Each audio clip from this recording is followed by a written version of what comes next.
La mayoría de las veces la línea temporal es la siguiente. Nos aparece un problema de agresividad o nuestro perro ya ha mordido y entonces empezamos a pensar que tal vez necesitamos ayuda y empezamos a buscar a un entrenador canino para que nos ayude a arreglar y solucionar esos problemas de comportamiento o por lo menos controlar esas conductas indeseadas. Sin embargo, en su paso por nuestro programa Diálogos Inmab, la entrenadora canina certificada en comportamiento Sue Alexander nos lo dejó muy claro. La mejor manera de controlar un problema de agresividad y de comportamiento es evitando que ocurra. Sue nos habló de cómo establecer una base sólida en la relación con nuestros perros y nos destacó 3 puntos clave: la preparación, la intervención temprana y el seguimiento. A estas alturas todos sabemos ya que no siempre vamos a poder evitar los problemas de salud mental de nuestros perros, pero lo que sí que es seguro es que si existe una sola vacuna, esa es la prevención. Dentro vídeo. So in the mid-1980s, I had a German Shepherd dog named Newton, and I was not a professional trainer, and unfortunately, she was aggressive. And we ended up having to euthanize her for her behavior when she was about 2.5. And it was very, very sad, of course, and very upsetting. And a few months later, I got another dog named Buddy, and Buddy was brilliant. He was a wonderful, wonderful German Shepherd, and he about 6 months later, I started having some trouble with him. So I went to the veterinarian and I said, what can I do? And she gave me some suggestions of some resources. So I started reading and learning, and then along came the internet, and I was training him, and things got a lot better with him. And then I met my husband, and my husband had a dog who was aggressive, and we didn't want to lose him. And I said, well, you should take him to dog training class. And my husband said, we're students. We can't go to school with the dogs. We don't have the money for that. And I said, well, I know how to train a dog. I'll start a class. So that was in the early 1990s that I started the classes, and we were training out in the parks. So we needed a name for our group, and we called it Dogs in the Park because that's where we were doing our training. Well, that was in 1993 that we started that. And so now we're 31 years old, and we have been doing that ever since. And in about 2000 or maybe 2001, I started doing it full time because I was making more money part time training dogs than I was full time at my other job.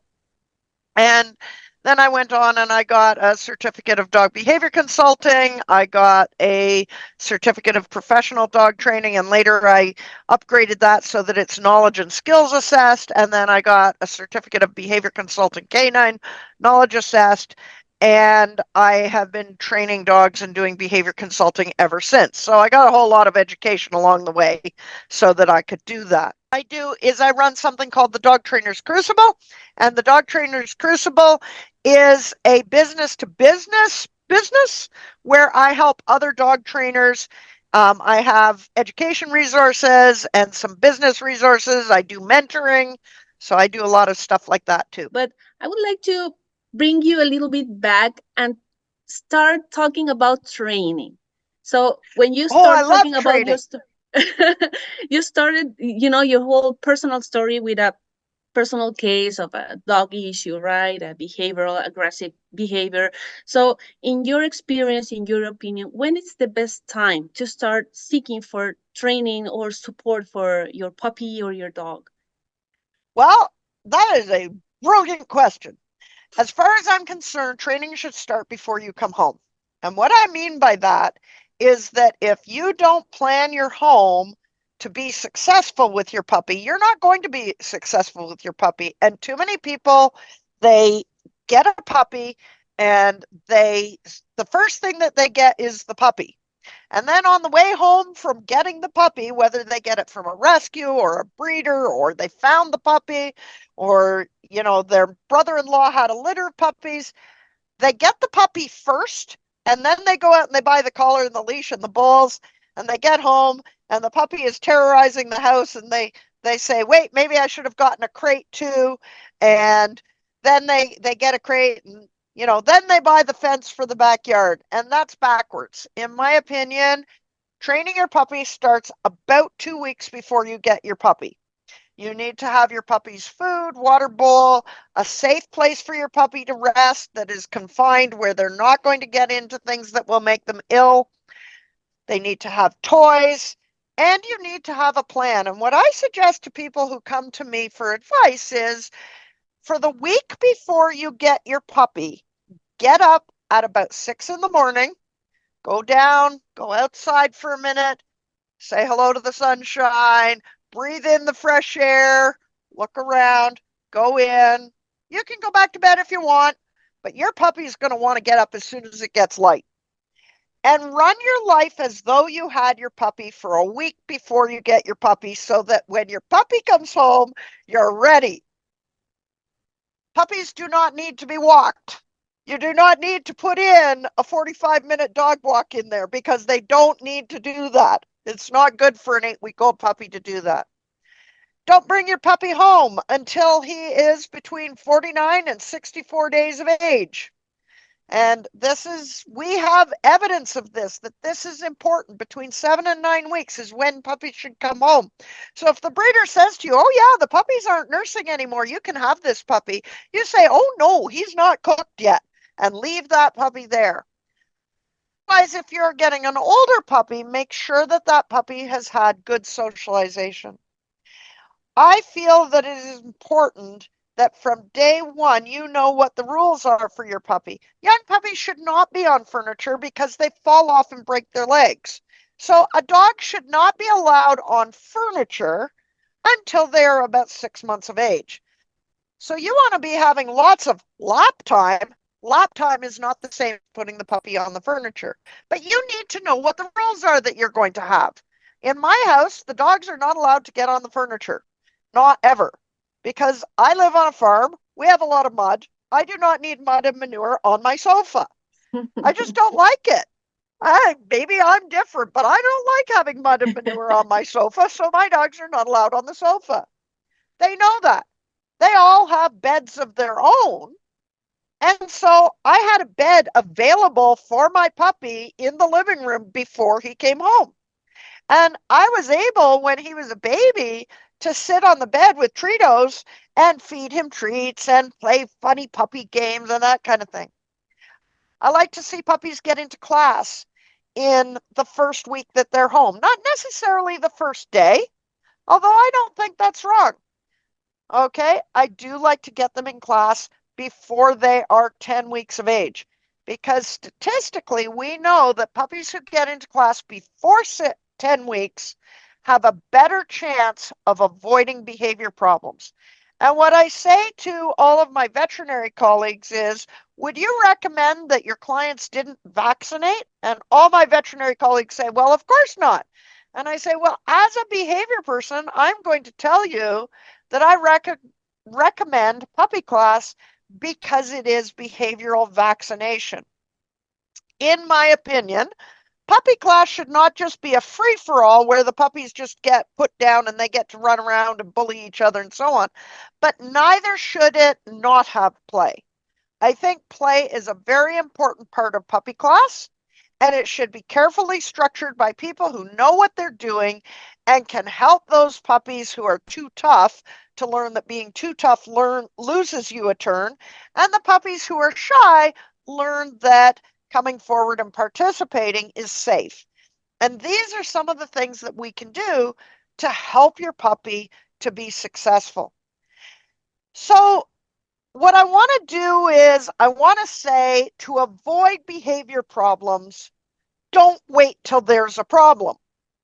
And if you think about it, this is exactly how we raise our children. We don't say, when does your child go to school? We wouldn't say, oh, well, when he decided that he wanted to be a doctor, then we sent him to learn how to read.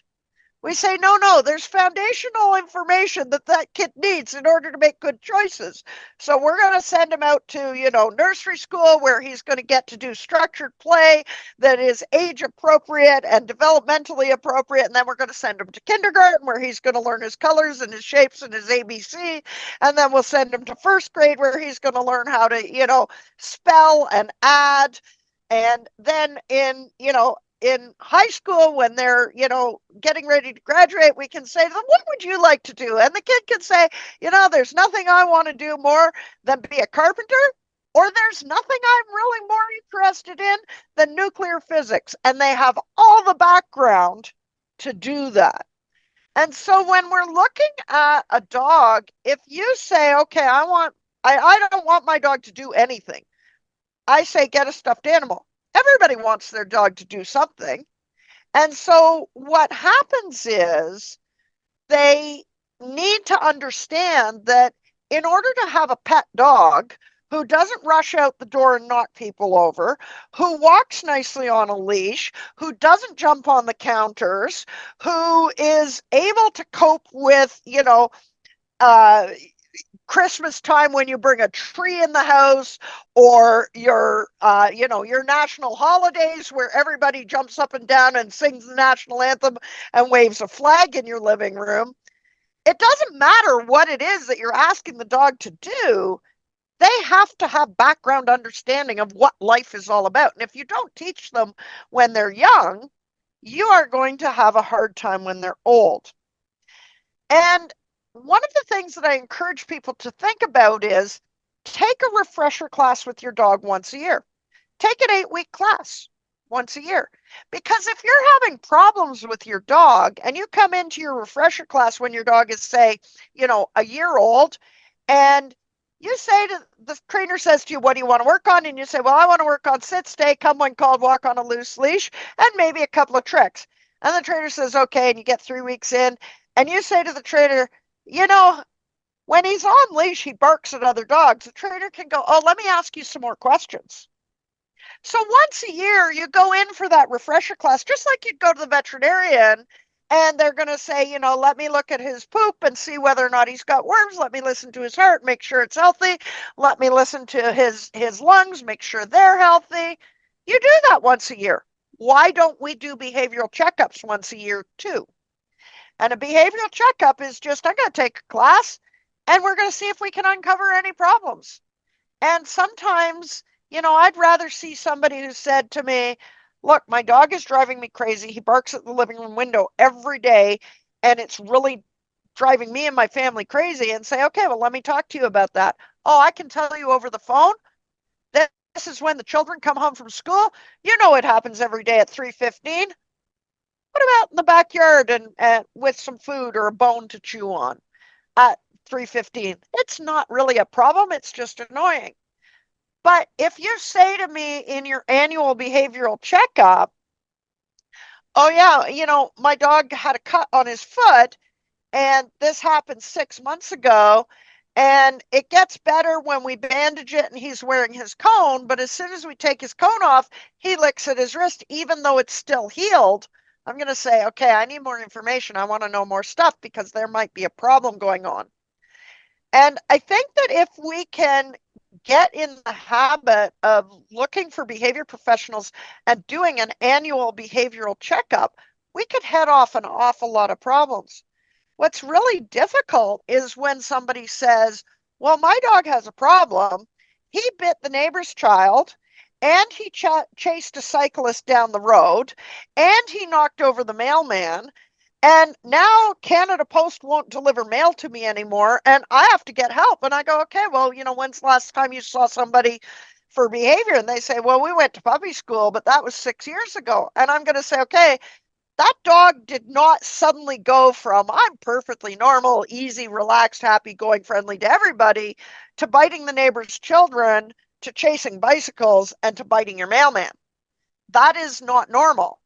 And at that point, I have to go back and take a history and find out when the problem started. So I think it's a little bit like treating cancer. If you go in for an annual checkup with your doctor and your doctor says, okay, how's your appetite? You know, do you have any problems? Can you walk up and down the stairs without getting out of breath? And you say to your doctor, oh, well, I've had no appetite at all for 4 months. The doctor's going to say, oh, wait a minute, let's follow up on that. Let's follow that back.